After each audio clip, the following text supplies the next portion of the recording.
এমন কোনো ফল খাবেন না যে ফলটা খাওয়ার ফলে আপনার এমন কোনো বড় ধরনের ক্ষতি হয়ে যাবে।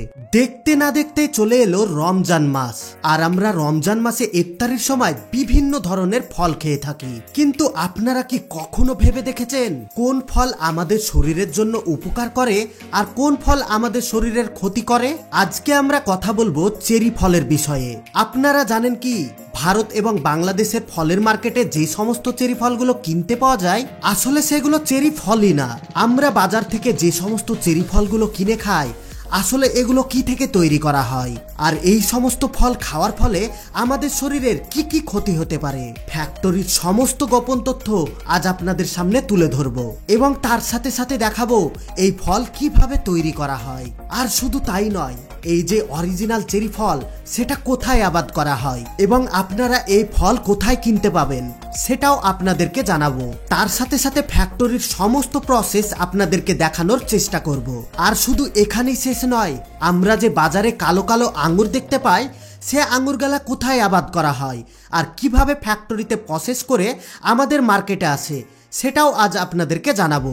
আজকের ভিডিও অনেক ইন্টারেস্টিং হতে চলেছে, এই জন্য ভিডিওতে একটা লাইক দিয়ে ভিডিওটি আপনার বন্ধুদের সঙ্গে শেয়ার করে দেন। তো বেশি দেরি না করে চলুন শুরু করা যাক। ভিডিও শুরু করার আগে কিছু গুরুত্বপূর্ণ ইনফরমেশন আপনাদেরকে জানিয়ে রাখি। আমাদের বাজারে যে সমস্ত চেরি ফলগুলো কিনতে পাওয়া যায় সেগুলো করমচা নামের এক ফল থেকে তৈরি করা হয়, আর সেই চেরি ফলগুলো ফ্যাক্টরিতে কিভাবে তৈরি করা হয় সে বিষয়ে একটু পরে কথা বলছি। তার আগে আমরা জেনে নেব অরিজিনাল যে চেরি ফল সেটাকে দুই নামে জানা যায়। তার মধ্যে একটি হচ্ছে রেড বেরি আর আরেকটি হচ্ছে রেড চেরি। এই অরিজিনাল চেরি ফল তিন রকমের হয়ে থাকে, এক কথায় তিন জাতের এই ফল পাওয়া যায়। তার মধ্যে সব থেকে যে জনপ্রিয় ফল সেটা হচ্ছে রেড চেরি, যেটা অনেক লোভনীয় একটা ফল, কারণ এই ফল দেখলে আপনার মুখে পানি চলে আসবে। আর আরেকটি হচ্ছে বেগুনি চেরি ফল। রেড চেরির থেকে বেগুনি চেরি ফলের দাম একটু বেশি, কারণ রেড চেরির থেকে বেগুনি চেরি একটু বেশি সুস্বাদুর হয়ে থাকে। তাছাড়া বেগুনি চেরি ফলনে অনেক কম হয়। আর আরেক জাতের চেরি হচ্ছে যেগুলো ভারতের পাহাড়ি অঞ্চলে হয়ে থাকে, আর এই জাতের চেরি ফল এখন বাংলাদেশেও আবাদ করা হচ্ছে। এই চেরি ফলগুলো অতটা লাল হয় না, কতকটা টমেটোর মতো সাদা সাদা হয়ে থাকে, আর খেতে টক মিষ্টি কোষ্ঠে স্বাদের হয়ে থাকে।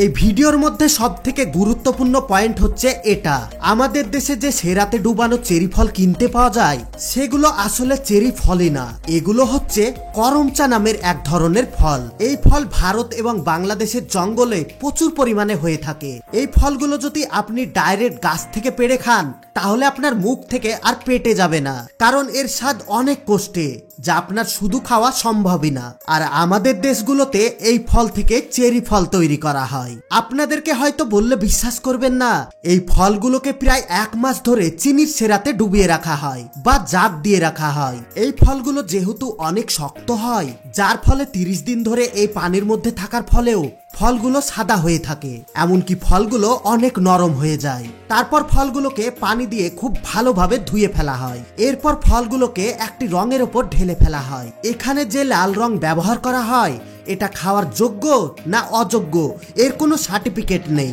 সমস্ত ফলে যখন রং মাখানো কমপ্লিট হয়ে যায় তারপর আবারও পাতলা চিনির গরম সেরাতে ঢেলে ফেলা হয়, আর এইভাবে তৈরি হয়ে যায় আমাদের দেশের চেরি ফল। আপনি কি জানেন বর্তমানে বাংলাদেশে এক মাস ধরে কুসুরের রসকে পচানো হয় আর তা থেকে তৈরি হয় দেশি মদ। এই কথাটা কেন বললাম সেটা এক্ষুনি বুঝতে পারবেন। ঠিক একই প্রসেসে এই চেরি ফল তৈরি করা হয়। এবার আপনারাই ভাবুন, রমজান মাসে এই চেরি ফল কিনে আপনি খাবেন না খাবেন না? তাছাড়া এই ফল বাচ্চাদেরকে খাওয়ানোর ফলে তাদের মারাত্মক ক্ষতি হয়। এই বিষয়ে যদি আপনাদের আরো কিছু জানার থাকে তাহলে অবশ্যই আমাকে কমেন্ট করে জানাবেন। এবার চলুন এক ঝলকে দেখে আসি অরিজিনাল যে চেরি ফল সেটা কিভাবে চাষ করা হয় আর কিভাবেই বা ফ্যাক্টরিতে প্রসেস করা হয়। চেরি ফলের আবাদ করার জন্য চেরি গাছের ডাল কেটে মাটিতে লাগিয়ে দিলে হয়ে যায়। যেরকম ভাবে আমাদের এদিকে সাজনে গাছের ডাল লাগানো হয় ঠিক সেই রকম প্রসেস। আর এই ডাল কেটে মাটিতে লাগানোর 3 মাসের মধ্যে গাছ রেডি হয়ে যায়। কিন্তু সব থেকে বেশি ভালো হয় এই চেরি ফলের বীজ থেকে চারা তৈরি করলে, কারণ চারা গাছে প্রচুর পরিমাণে ফল ধরে এবং ফলের সাইজ অনেক মোটা মোটা হয়ে থাকে। যারা শুধুমাত্র মার্কেটে ফল বিক্রি করার জন্য এই আবাদ করে থাকে তারা শুধুমাত্র চারা থেকে গাছ তৈরি করে। এখানে আপনাদেরকে একটা জিনিস জানিয়ে রাখি, আসলে ডাল কেটে যে সমস্ত গাছগুলোকে তৈরি করা হয় সেগুলো এই কারণে করা হয় কারণ সেই ফলগুলো থেকে ফ্যাক্টরিতে বিভিন্ন ধরনের জুস তৈরি করা হয় অথবা বিভিন্ন মেডিসিন কোম্পানির ভিটামিন ওষুধ তৈরি করা হয়। আর চেরির চারা থেকে যে সমস্ত গাছগুলো তৈরি হয় ওই সমস্ত ফলগুলো বড় বড় শপিং মার্কেটে পাঠিয়ে দেওয়া হয়। এই চেরি গাছ আবাদ করার নিয়মটা একটু আলাদা। চেরি বাগানে ফুল আসার আগ পর্যন্ত প্রচুর পরিমাণে পরিশ্রম করতে হয় এবং সার কীটনাশক ওষুধ দেওয়ার প্রয়োজন পড়ে। আর গাছে যখন ফুল চলে আসে তারপরে আর কোনো রকমের যত্ন নেওয়ার প্রয়োজনই পড়ে না। আর আবহাওয়ার সঙ্গে সঙ্গে এই ফুলগুলোর কালার চেঞ্জ হয়ে যায়। আপনি যদি কোনো সময় চেরির বাগানে যান আর তখন যদি গাছে ফুল থাকে তাহলে সেই দৃশ্যটা একদম অন্য রকমের, আপনি দেখেই পাগল হয়ে যাবেন। কিন্তু ফুল আসার পর সেই বাগানে মৌমাছির চাষ করতেই হবে, কারণ মৌমাছির চাষ করার ফলে একটি ফুলের সঙ্গে আরেকটি ফুলের সংযম করে থাকে এই সমস্ত মৌমাছিগুলো, যার ফলে প্রত্যেকটা ফুলে ফল ধরতে সাহায্য করে। তারপর দেখতে না দেখতেই কয়েক মাসের মধ্যে এই সবুজ ফলগুলো লাল লাল হয়ে পরিণত হয়ে যায়। আর তারপরেই শুরু হয় হারভেস্টিং এর কাজ। এই সমস্ত ফল হারভেস্টিং করার জন্য দুই ধরনের মেশিন ব্যবহার করা হয়। এখানে যেগুলো চারা গাছ থাকে সেই গাছগুলো থেকে ফল পাড়ার জন্য এই ধরনের ছোট মেশিন ব্যবহার করা হয়। যে সমস্ত গাছগুলো চারা গাছ সেই গাছগুলো থেকে ফল পাড়ার জন্য এই ধরনের বড় সাইজের হারভেস্টিং মেশিন ব্যবহার করা হয়। আর এই সমস্ত মেশিন গাছ এবং ফলের ক্ষতি না করে খুব সুন্দরভাবে সমস্ত ফল কালেক্ট করে নেয়। আর গাছ যখন বড় হয়ে যায় তখন এই সমস্ত গাছে আলাদা ধরনের এক মেশিন ব্যবহার করা হয়। এই মেশিন সর্বপ্রথমে গাছের গোড়াতে একটা পর্দা বিছিয়ে দেয়, তারপর ভাইব্রেট করতে থাকে, যার ফলে সমস্ত ফল গাছ থেকে নিচে পড়ে যায়। আর পর্দার ওপর পড়ার ফলে সমস্ত ফল একটা জায়গায় কালেক্ট হয়ে যায়। এবার এই সমস্ত ফল নিয়ে চলে যাওয়া হয় ফ্যাক্টরিতে।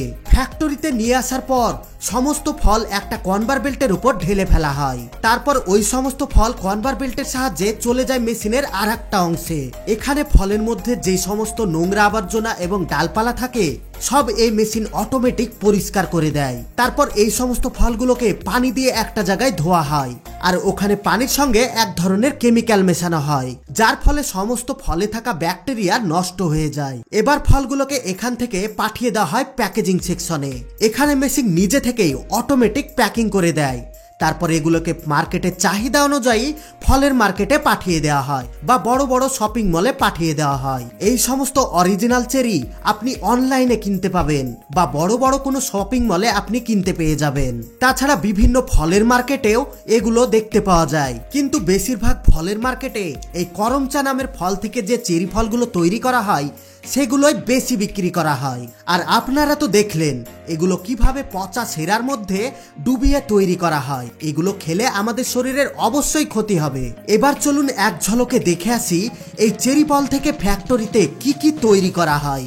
এই চেরি ফল থেকে ফ্যাক্টরিতে চেরি জুস এবং বিভিন্ন ধরনের মেডিসিন ভিটামিন তৈরি করা হয়, যার কারণে সর্বপ্রথমে একটা বড় মেশিনের সাহায্যে ফলগুলোকে জুসে পরিণত করা হয়। তারপর ওই সমস্ত জুস খুব ভালোভাবে ফিল্টার করা হয়। ফিল্টার করার পর কিছু জুস ডাইরেক্ট বোতলে প্যাকিং করা হয়, যেগুলো আমাদের মার্কেটে পাঠিয়ে দেওয়া হয়। আর আমরা বোতলের জুস মার্কেট থেকে কিনে খাই। আর কিছু জুস চলে যায় মেডিসিন ফ্যাক্টরিতে, যা থেকে ভিটামিন ওষুধ তৈরি করা হবে। এবার যদি আপনাদেরকে বলা হয় এই চেরি ফলের জুস আমাদের শরীরের কি কি উপকার করে, তাহলে ভিডিও অনেক লম্বা হয়ে যাবে। এই জন্য আপনারা গুগলে সার্চ করে দেখে নেবেন চেরির উপকারিতা, তাহলে সমস্ত লিস্ট আপনাদের সামনে বেরিয়ে যাবে। আর বন্ধুরা, সব লাস্টে জরুরি কথা, আমরা যেন এর থেকে আরো সুন্দর সুন্দর ভিডিও বানাতে পারি, এজন্য ভিডিওতে লাইক দিয়ে ভিডিওটি বন্ধুদের সঙ্গে শেয়ার করে দেন এবং আপনাদের ফ্যামিলির সবার সঙ্গে শেয়ার করে দেন, যাতে এই গুরুত্বপূর্ণ বিষয়টা সবাই জানতে পারে। আর চ্যানেলটিকে অবশ্যই ফলো করে রাখবেন, কারণ পরবর্তী ভিডিও যখনই আমরা আপলোড করব আপনারা যেন সঙ্গে সঙ্গে দেখতে পারেন। এতক্ষণ পর্যন্ত সঙ্গে থাকার জন্য আপনাদের সবাইকে অসংখ্য ধন্যবাদ।